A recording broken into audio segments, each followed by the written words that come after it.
Why your arms don't tone. A lot of people train their arms consistently. They do curls, triceps extensions, and kickbacks. They get stronger, yet their arms still look soft, loose, or flabby. If arm exercises worked the way we're told, most people wouldn't still be frustrated after years of training. You feel the burn. You feel the soreness, but the shape doesn't change. That tells us the problem isn't effort.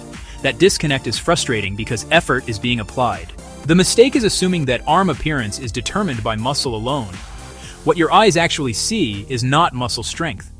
What you see is the interaction between skin, subcutaneous fat, and fascia, the connective tissue that wraps and organizes everything underneath.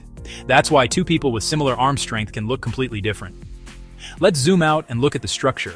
Most of what people call arm flab is subcutaneous fat, sitting between the skin and the muscle. Arm exercises do not selectively burn that fat.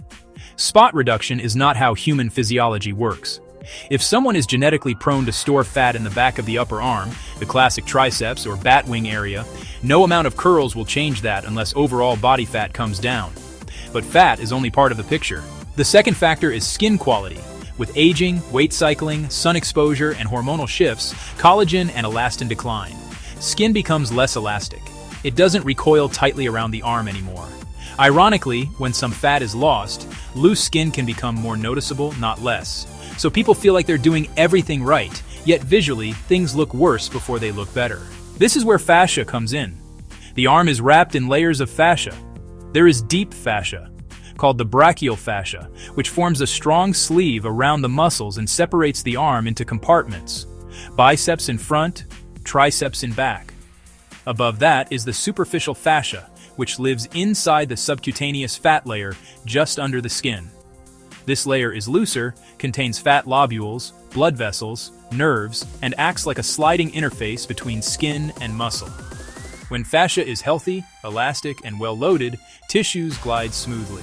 Muscle shape shows through more cleanly. Contours look firmer and smoother.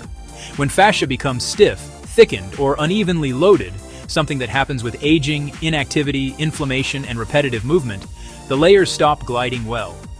That's when you see creases, folds, and hanging tissue even when the muscle underneath is strong.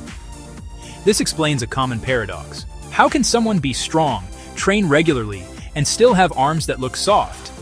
Because muscle hypertrophy happens under the existing fat skin fascia envelope. If that envelope doesn't change, adding muscle can actually increase arm circumference before fat loss reveals definition. This is why just do more triceps often backfires psychologically. There's also a hormonal and distribution aspect. Upper arm fat behaves differently from fat in other regions.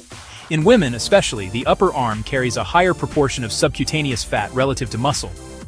Hormonal transitions, especially perimenopause and menopause, often shift fat storage upward into the trunk and arms, even when body weight doesn't change much.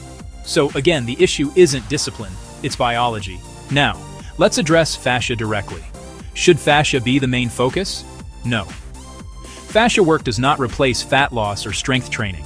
It doesn't magically remove fat or tighten skin. What fascia work does is improve tissue quality, force transmission, posture, and movement efficiency, which affects how shape is expressed once fat loss and muscle are in progress. Think of it as improving the packaging, not changing the contents. First, systemic fat loss matters. Arm fat comes down when total body fat comes down. That requires a slight calorie deficit, adequate protein, daily movement, and some form of cardio or step volume. There is no workaround. Second, full body strength training beats arm isolation. Compound pushes, pulls, squats, hinges, and carries drive higher energy demand and hormonal signaling. Direct arm work still matters, but as a supplement, not the foundation. Third, fascia work supports, but does not replace, training. Short bouts of myofascial release, long chain stretching, and elastic movement improve glide and stiffness balance. This helps muscle definition show more clearly as fat comes down. Fourth, train movement in more than one direction. Only lifting in straight lines loads fascia poorly.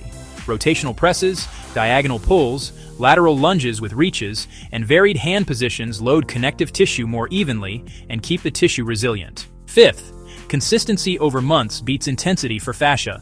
Fascial tissue remodels slowly. 10 to 20 minutes, 2 to 4 times per week, layered onto what you already do, works far better than aggressive daily sessions that people abandon.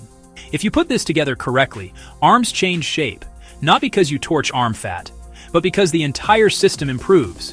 Less fat covering the muscle, better muscle volume underneath, and fascia that allows those changes to show. That's what people mean when they say arms look toned. If this helped clarify why arm training alone hasn't worked for you, the next step is understanding how fat loss, walking, and low-stress movement fit into this picture. Watch the next video on why walking changes fat loss differently than workouts. It connects directly to everything you just learned.